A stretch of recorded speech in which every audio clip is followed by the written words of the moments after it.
तो आप सभी को महाशिवरात्रि की हार्दिक शुभकामनाएं। तो आज महाशिवरात्रि थी और मुझे था कि मुझे बाबा से मिलने जाना है।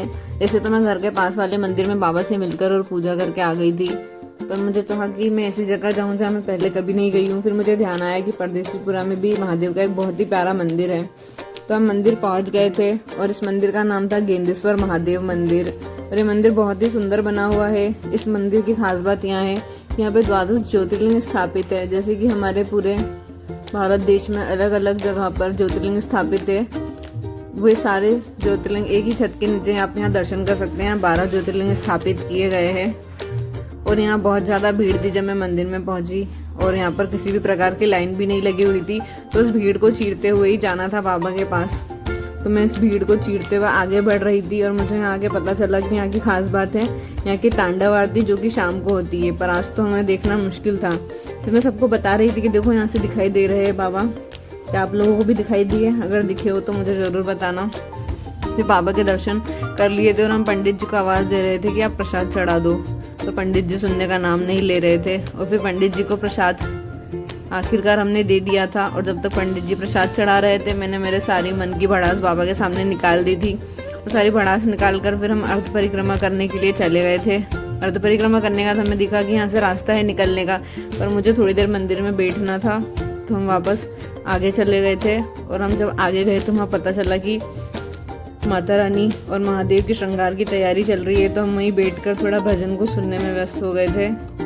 भजन इतने सुंदर थे कि उठने का मन नहीं था और मुझे भजन की वॉल्यूम को ऑफ करना पड़ा, वरना मेरे वीडियो पर कई बार ऐसा होता है कि कॉपीराइट लग जाता है। और माता रानी तैयार हो गई थी और बड़ी सुंदर लग रही थी और महादेव को धोती पहनाई जा रही थी। तो जब उन्हें धोती पहनाई जा रही थी तो सब खड़े होकर जयकारे लगाने लगे थे, तो मैं भी उसमें शामिल हो गई थी। और यहाँ पर 12 ज्योतिर्लिंग है, पर भीड़ के कारण मैं आपको सारे तो नहीं दिखा सकती, पर यहाँ से 6 आपको दिखाई दे रहे होंगे। फिर इन ज्योतिर्लिंगों के दर्शन करके हम बाहर की तरफ निकल गए थे। जाने का मन तो नहीं था, पर अब भीड़ बहुत थी और सब बोल रहे थे आप आगे बढ़ो। तो हम पीछे के रास्ते से वापस जाने लगे और यहाँ प्रसाद वितरण हो रहा था, तो हमने प्रसाद ले लिया था। और प्रसाद लेने के बाद हम फ्रंट गेट की ओर चले गए थे, क्योंकि मुझे फोटोज लेना थी। पर इतनी ज़्यादा भीड़ थी कि फ़ोटो लेना तो नामुमकिन लग रहा था। फिर भी मैंने 1-2 फ़ोटो ली और हमने जब पीछे देखा तो वहाँ मेला लगा हुआ था, बच्चों के छोटे छोटे झूले थे और बहुत सारे सामान बिक रहे थे। और मुझे इस छोटे झूले में झूलने की इच्छा थी। मेरी दादी मुझे इस झूले में बहुत झुलाया करती थी, पर अब तो ये मुझे झुलाएंगे ही नहीं। हाँ, इसमें जा सकते हैं। जाने ही नहीं देगा। बड़े वाले में जान देगा, उधर है बड़ा वाला। नहीं, हाँ, इसमें नहीं जान देगा। फिर हमने मेले की सारी दुकानें देखी, वो भी बिना कुछ लिए। आप भी देखिए।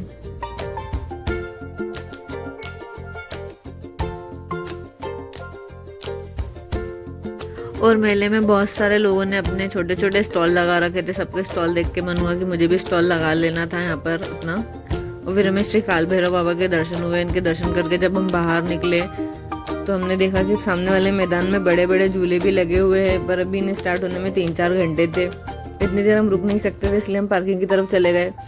और ये वही मंदिर है जिसके अंदर से अभी हम बाहर निकले हैं, श्री गेंदेश्वर महादेव मंदिर। ये मंदिर आप देख सकते हैं, ऊपर से भी जो है यहाँ पे 12 ज्योतिर्लिंग बने हुए हैं और आप इसकी ध्वजा के दर्शन तो कर ही सकते हैं, क्योंकि ध्वजा के दर्शन करने से कहा जाता है कि मंदिर के दर्शन पूर्ण हो जाते हैं। ध्वजा के दर्शन करने के बाद हम रोड पर आ गए थे और हमने देखा कि यहाँ पर भी छोटे छोटे स्टॉल्स लगा के बैठे सब, इसलिए यहाँ 4 व्हीलर्स को बंद कर रखा था आना। फिर हमने देखा कि यहाँ पे तुलजा भवानी मंदिर से माता रानी की डोली लेके जा रहे थे महादेव के मंदिर तक।